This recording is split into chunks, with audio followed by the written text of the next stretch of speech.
poquito como el dólar. Analizamos los mercados con la ayuda de Darío García desde XTB. Muy buenas tardes, Darío. Muy buenas tardes, ¿qué tal? Bueno, nos preguntábamos al inicio del programa si esto era el rebote del gato muerto o no, pero lo que sí que hemos visto al final es que esa euforia se ha mantenido e incluso ha ido a más. Espectacular lo del DAX alemán, pero claro, ¿qué significa esto? Porque también nos reflejan, como decía, esa volatilidad que sigue pendiente en una u otra dirección. ¿Esto cambia la tónica del mercado o no?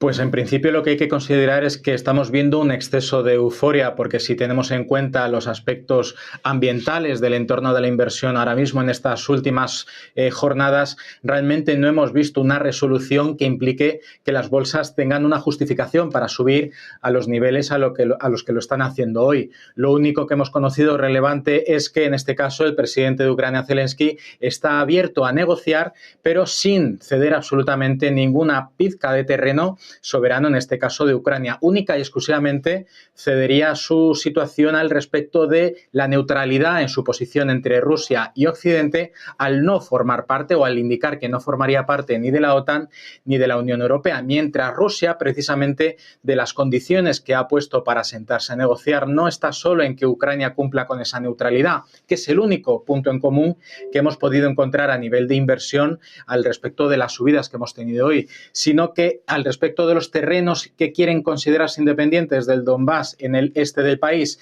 más Crimea en el sur del país, en este caso el segundo formaría parte soberano de Rusia, mientras que los dos territorios serían independientes que lógicamente serían anexionados en un futuro en función de cómo puedan derivarse las negociaciones. Por lo tanto, en términos de negociación no ha cambiado absolutamente nada y encima hemos visto en las últimas horas cómo ha sido atacado a través de bombardeos un hospital, dejando claro que al menos la intensidad en las acciones bélicas por parte del ejército ruso no han cambiado y eso parece que al menos por ahora no está teniendo absolutamente ningún reflejo en los mercados de renta variable, donde si bien hemos visto salir de capitales de los activos de renta fija para irse a la renta variable, sobre todo en los índices y en las criptomonedas, también hemos visto fuertes correcciones en los mercados de las materias primas. Los más referentes en estas últimas jornadas, que son el precio del crudo, el barril de Brent, que ha caído más de $10 durante la jornada de hoy, y también el saco, en este caso de trigo, los futuros de trigo,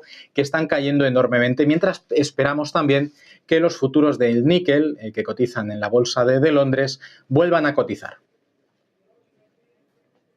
Darío, y de nuevo con el foco puesto también en el petróleo, pero a diferencia de lo que hemos estado viendo en los últimos días, hoy lo que veíamos, por ejemplo, en el Brent eran fuertes caídas de más en torno al 6,5%. Ahora mismo lo estamos viendo cotizando por debajo de los $120 el barril, algo que hacía bastantes jornadas que no veíamos. Exactamente, Darío, ¿cómo se puede explicar la caída que estamos viendo hoy en los precios del petróleo, teniendo en cuenta que ayer pues Estados Unidos y Reino Unido ponían todavía más presión sobre Rusia y también se puede entender que sobre los precios del crudo, vetando ese petróleo ruso?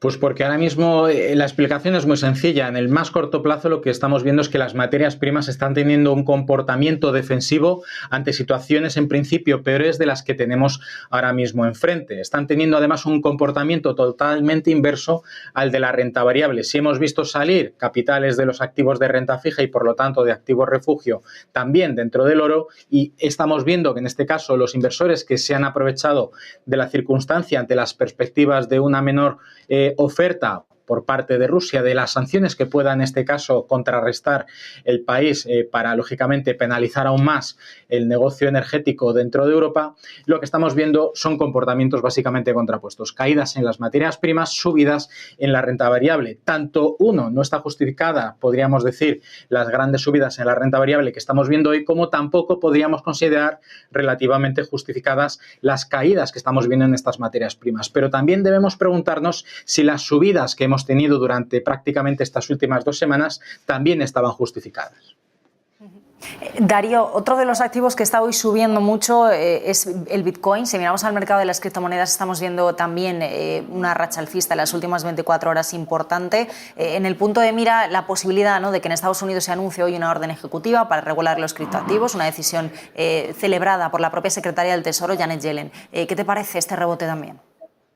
Bueno, esto por un lado le da mayor legitimidad desde el punto de vista reputacional que finalmente los organismos y reguladores estadounidenses den pues prácticamente vía libre a que se pueda negociar con mayor transparencia, pero también con mayor reflejo en las cuentas de aquellos inversores que prefieren mantenerse, por otro lado, en el anonimato que ofrece la blockchain, la cadena de bloques, lo que estamos viendo es exactamente lo mismo. Estamos viendo los índices de renta variable, los índices estadounidenses subiendo entre un 2 a un 4%, y el comportamiento multiplicado de este sentimiento eufórico durante la jornada de hoy se está viendo reflejado sobre todo dentro de las criptomonedas. Bitcoin prácticamente remontando un 10%, alineado con el comportamiento del resto de activos de renta variable.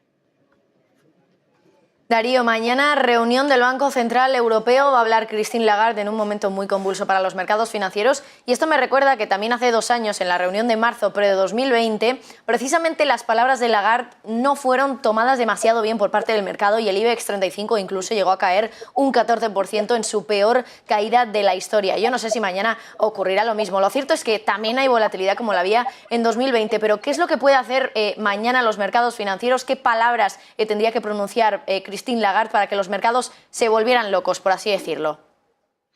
Pues es muy complicado predecirlo. Es cierto que sorprendieron las palabras de las últimas reuniones que hicieron corregir fuertemente al mercado. Aquí simplemente la sorpresa sería que hubiera un cambio en el discurso por parte de la presidenta del Banco Central Europeo respecto al objetivo que tiene precisamente la entidad comunitaria al respecto de los objetivos que tienen que cumplirse respecto a la inflación para que podamos ver una subida de tipos de interés. Puede que el conflicto esté acelerando determinados procesos que se estimaban para este próximo año 2023, pero incluso me atrevería a decir que tan importante puede ser la declaración de Christine Lagarde como la publicación del IPC de Estados Unidos que conoceremos mañana. Ese dato en el punto de mira, desde luego, a las 2:30 de la tarde. Se nos va a juntar todo mañana con el Banco Central Europeo y con el IPC de Estados Unidos, que se espera también que siga siendo alto.